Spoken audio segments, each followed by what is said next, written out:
সেই করতারে মেঘে ফেলে কালা কালের করতারে সেই করতারে মেঘে ফেলে কালা কালের করতারে ভেবে দেখ মন কেউ কারো নিছেই ভ্রমণে ভেবে দেখ নিছে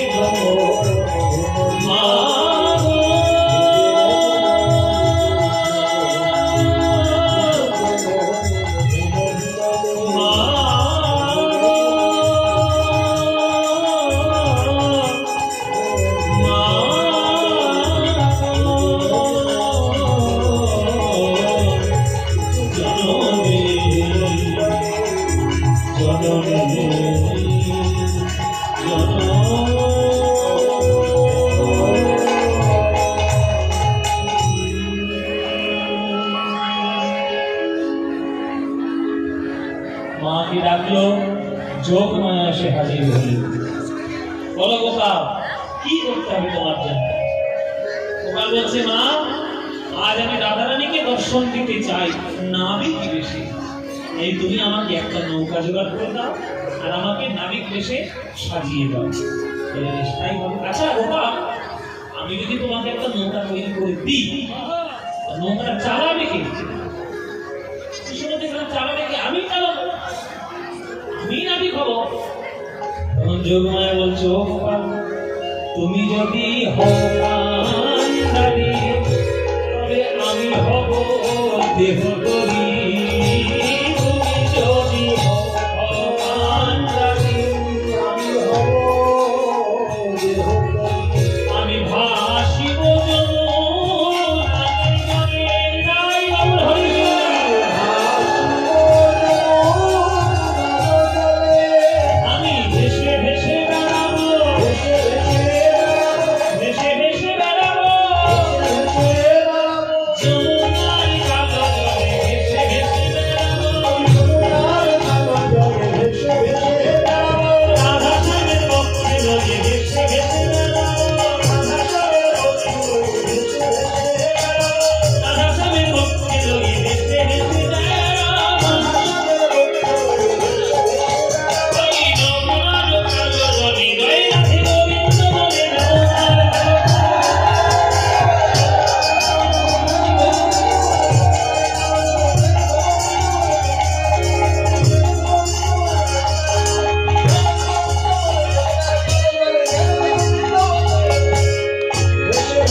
নৌকা তৈরি হবে।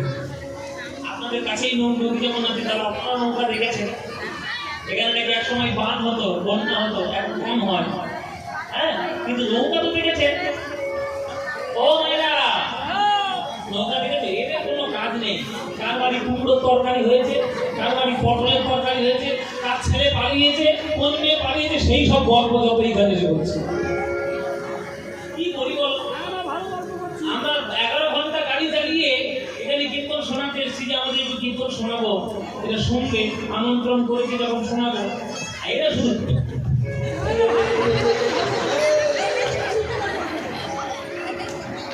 এই করে হবে? 365 দিন অন্য কথা বলো, অন্তত 3 ঘন্টা অন্তত গোবিন্দের কথা শোনো। নাইরা, নৌকা তৈরি করা জানো? তোমরা কখনো নৌকা তৈরি করেছো? বাবা, আমরা ঘরে রান্না করবো না নৌকা করবো? হ্যাঁ, রান্না করবো না নৌকা করবো? শোনো, এই নৌকা বিলাস লীলার মধ্যে নৌকা তৈরি করার একটা পর্যায় আছে, একটা গল্প আছে। আজকে আমরা নৌকা তৈরি করব, মন দিয়ে যদি শুনতে পারো, তাহলে নৌকা কি করে তৈরি করে? নৌকার হরেন দিচ্ছ, নৌকা তৈরি হতে পারে, নৌকার হরেন দিচ্ছে। হ্যাঁ, সেই নৌকাটা তোমরাও তৈরি করা শিখে যাবে। শোনো, নৌকা গঠন কি করে হবে? শুরু করছি নৌকা তৈরি করা, মন দিয়ে শুনবে। নৌকা তৈরি করতে গেলে প্রথমে তৈরি করতে হয় নৌকার দুটো মাথা, তিন কোনা মাথা আগে তৈরি করতে হয়। কেন? মাথা দুটোর ব্যালেন্স যদি সমান না হয় বাবা, তাহলে নৌকা কিন্তু জলে কিন্তু ঠিকঠাক ভাসবে না। সমান হতে হবে দুটো মাথা। হ্যাঁ, তিন কোনা মাথা, এইবার একটা ওইবার একটা, এই দুটো মাথা সমান করতে হয়, সমান করে তৈরি করতে হয়। আর সেই মাথা দুটোর নাম নৌকার ভাষায় বলা হয় গলুই। কি বলা হয়? গলুই। তাহলে তত্ত্ব দিয়ে আজকে নৌকা তৈরি হবে। কেননা যোগমায়া বলেছে, তুমি যদি হও কান্ডারি, আমি হব দেহতরী, আমি তত্ত্ব দিয়ে তোমার নৌকা সাজাবো। তাহলে তত্ত্ব দিয়ে দুটো গলুই তৈরি করছেন। তাহলে তত্ত্বের দিকে দুটো গলুই কি শুনে নিন। বিবেক বৈরাগ্য দিয়া গলুই গড়িল, বিবেক বৈরাগ্য দিয়া গলুই গড়িল। একটা গলুইয়ের নাম বিবেক, আরেকটার নাম বৈরাগ্য। বিবেক কাকে বলে? নিত্য অনিত্য বস্তুর বিচার সম্বন্ধে যার জ্ঞান আছে তিনি হচ্ছেন বিবেকধারী মানুষ। মানে কোন বস্তুটা নিত্য, কোন বস্তুটা অনিত্য, এইটার জ্ঞান যার আছে সে বিবেক সম্পন্ন মানুষ। কোন বস্তুটা নিত্য, কোন বস্তু, এই আমার হাতে একটা হিরে রাখি, এই হিরে রাখি আমার আগে ছিল, ৫ বছর থাকবে, দুদিন পর যদি এটা হারিয়ে যায় ট্রেনে বসে, তাহলে যেটা হারিয়ে যাবে থাকার সম্ভাবনা নেই, সেটা হচ্ছে অনিত্য। কিন্তু থাকবে কোনটা বাবা? গোবিন্দের নাম। চিরকাল ছিল, এখনো আছে, আর চিরকাল গোবিন্দের নামটাই হচ্ছে নিত্য বস্তু। এই যে ভেদ জ্ঞানটা যে করতে শিখেছে, যে জানে, সে বিবেক সম্পন্ন মানুষ। সেই বিবেক দিয়ে আর বৈরাগ্য, একটা নাম বিবেক আর একটা নাম বৈরাগ্য। বৈরাগ্য কখন হয়? বিষয়ের প্রতি অনাসক্তি যখন তৈরি হয় তখন বৈরাগ্যের উদয় হয়। তোমারা অনাসক্তি বিষয়ের প্রতি কেমন করে হয়? মনে করো তুমি খুব এঁচড়ের তরকারি খেতে ভালোবাসো, মনে করো এঁচড়ের তরকারি খেতে তুমি খুব ভালোবাসো, কিন্তু তোমার সামনে রয়েছে এঁচড়ের তরকারি, কিন্তু তোমার মন একটুও সেই এঁচড়ের তরকারি দিকে কোনো লোভ নেই। আছে কিন্তু তরকারিটা, কিন্তু তোমার খাওয়ার কোনো মনই হচ্ছে না। তোমার মনে হচ্ছে এঁচড়ের তরকারি আমার দরকার নেই। গোবিন্দের চরণে যে ভোগ নিবেদন হয়েছে, এই প্রসাদটা যদি আমি পেতাম আমার বড় আনন্দ হতো। এইটাই বৈরাগ্য।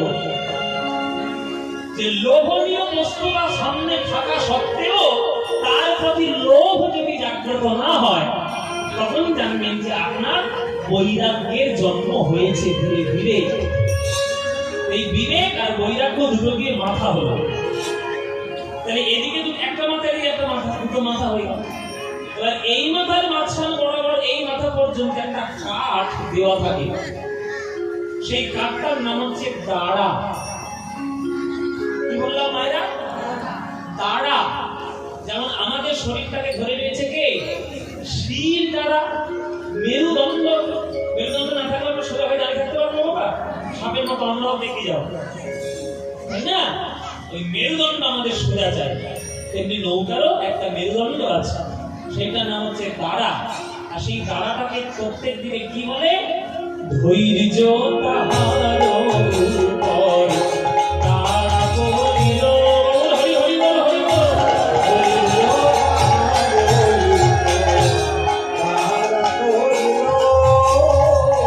প্রাণে ধৈর্য থাকা চাই ভাই, প্রাণে ধৈর্য বলে যদি প্রাণের কানাই, প্রাণে ধৈর্য থাকা চাই ভাই, ধরে যদি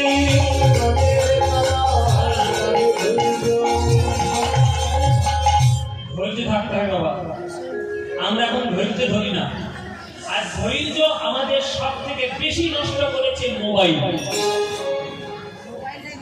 ভালো করে শুনে রাখো, সব থেকে ধৈর্য নষ্ট করেছে আমাদের মোবাইল। মোবাইল প্রত্যেকের হাতে হাতে এসে প্রত্যেককে মিথ্যাবাদী হয়েছে।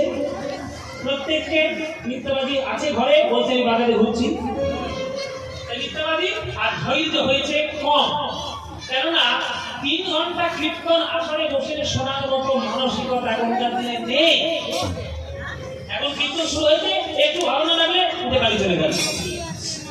আরে কি বলছে, কি গাইছে, ভালো করে ধৈর্য ধরে শোনো, ধৈর্যই নেই। আমরা যত বেশি পপুলেশনের দিকে যাচ্ছি ধৈর্য কমে যাচ্ছে বাবা। আগেকার দিনে আম গাছে পাকতো, গাছে পাকা আম সবাই খেত, আর এখনকার দিনে ব্যবসা করার জন্য আগে কাঁচা আম পেড়ে নিয়ে কারবাইট দিয়ে পাকিয়ে তা শেষ করে দিচ্ছে।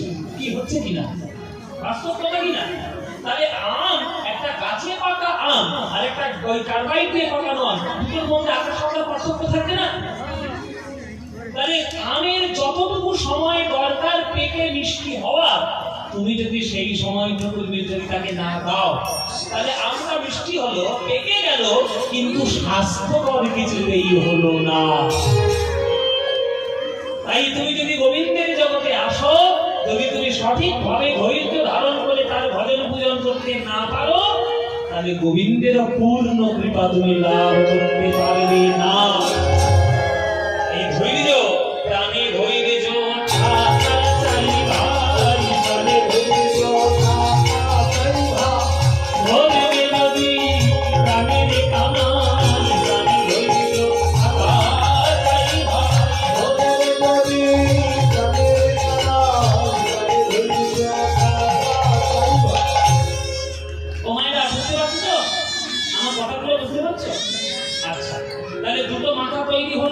মাথার মাঝখান বরাবর গাড়া হয়ে গেল। এবার তক্তা ধীরে ধীরে খোলটাকে তৈরি করতে হবে। তাহলে খোল কোনটা, কিসের তক্তা?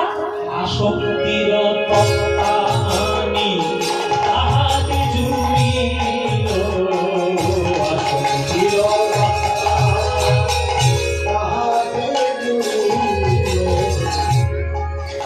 আসক্তি কিভাবে পাওয়া যায়? এখানে আসক্তি মানে কোনটা?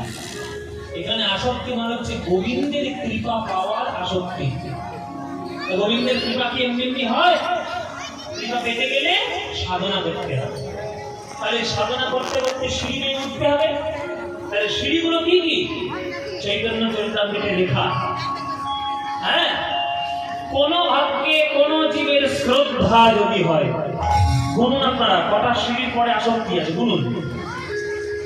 কোন ভাবকে কোন জীবের শ্রদ্ধা যদি হয়, সব 1 নম্বর, তবে সেই জীব সাধু সঙ্গ যদি করে, সাধু সঙ্গ 2 নম্বর, সাধু সঙ্গ হইতে হয় শ্রবণ কীর্তন, তাহলে 3 নম্বর, শ্রবণ কীর্তন হইতে হয় অনর্থ নিবর্তন, 4 নম্বর, অনর্থ নিবৃত্তি হইতে ভক্তি নিষ্ঠা হয়, 5 নম্বর, ভক্তি নিষ্ঠা হইতে নামে রুচি উপজয়, 6 নম্বর, আর রুচি হইতে নামে হয় আসক্তির উদয়, 7 নম্বর।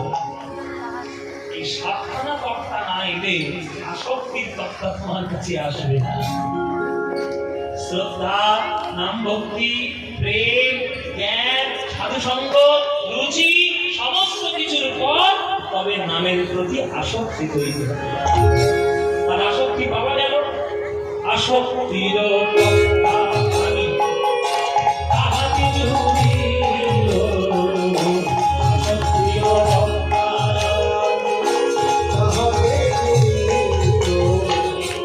তাহলে তক্তাগুলো তো আনা হলো, কিন্তু জোড়া হবে কি দিয়ে? ফেভিকল আঠা দিয়ে। আঠা দিয়ে কখনো নৌকার কাঠ ধরা হয় না, লোহা দিয়ে ঝুঁকতে হয়।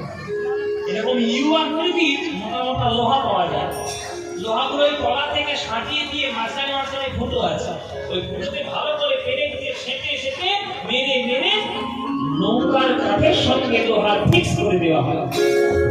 ওই ফিক্স হয়ে গেলেই তবে নৌকাটা চলবে। এই যে লোহাটা, এই লোহাটার নৌকার ভাষায় নাম কি? পাতান লোহা। কি বললাম বাবা? পাতান লোহা। তাহলে পাতান লোহাটা অর্থের দিকে নাম কি? লালো সারো পাতান লোহা তাহাতে গলিল, হরি হরি লালো সারো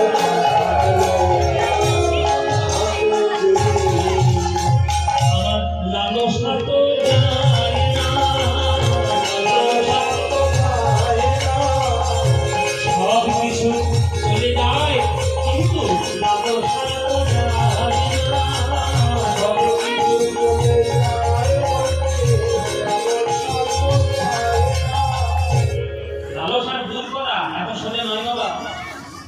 বাড়ি হলো তার একটা বাড়ি, একটা জমি হলো তার একটা জমি, একটা গাড়ি হলো তার একটা গাড়ি, 1 কোটি টাকা তো 10 কোটি টাকা, 1 ভরি সোনা তো 50 ভরি সোনা। লালসা আমাদের বাড়তেই থাকে, কিন্তু বাড়তে বাড়তে যেদিন লালসাটা গোবিন্দের চরণে গিয়ে পড়বে, যে হে গোবিন্দ তোমার চরণে ছাড়া আর আমার কিছু দরকার নেই, সেই দিন হবে আসল লালসা। সেই তত্ত্বা দিয়ে নৌকার কাজ জুড়তে হবে। বলো, তাহলে খোল তৈরি হয়ে গেল, নৌকার খোল তৈরি। তাহলে তোমরা বসবে কোথায়? নৌকার তলায়?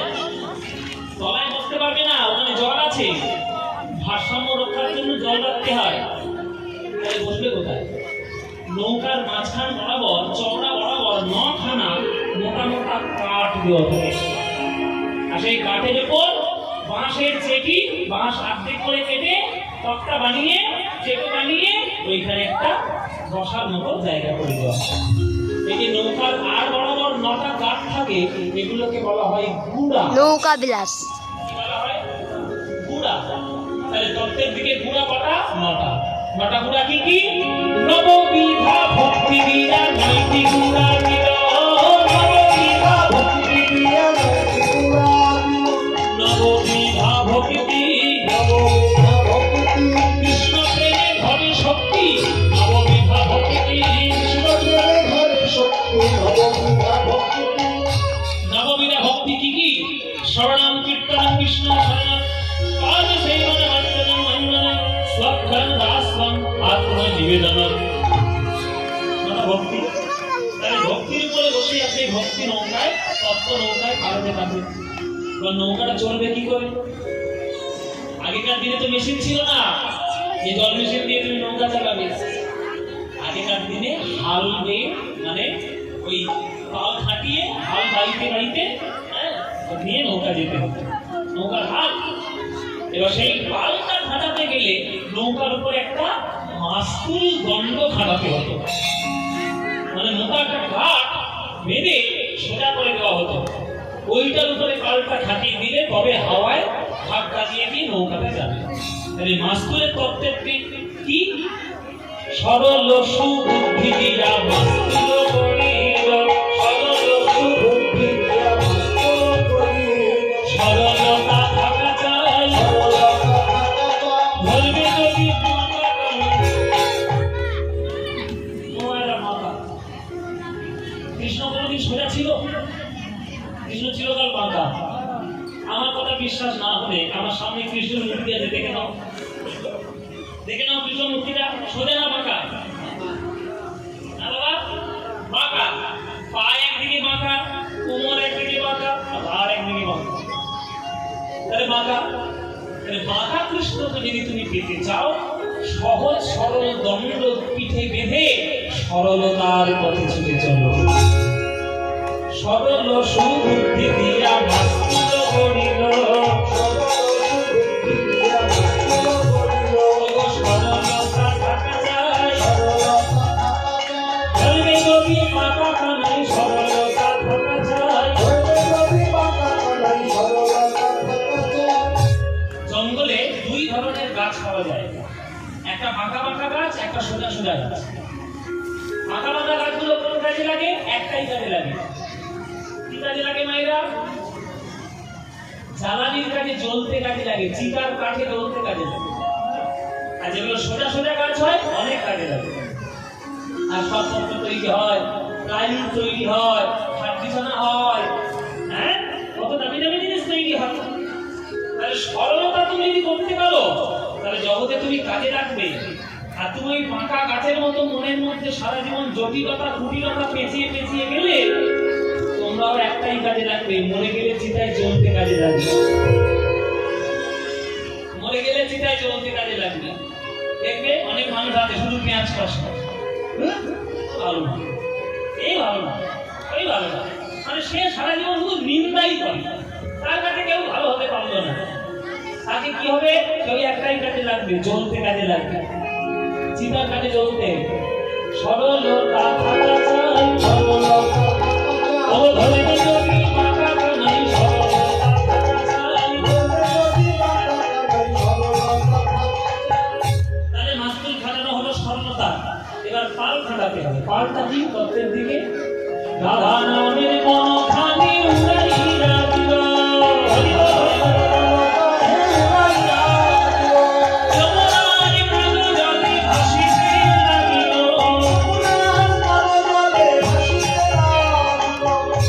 মন হলো আমাদের পাল, মন পালে যেদিকে হাওয়া লাগবে মন সেদিকেই ছুটবে।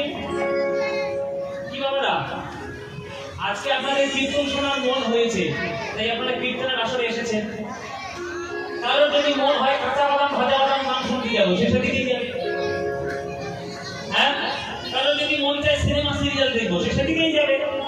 মনকে আপনি যে ধাক্কা দেবেন, যে হাওয়া, মন সেদিকেই যাবে।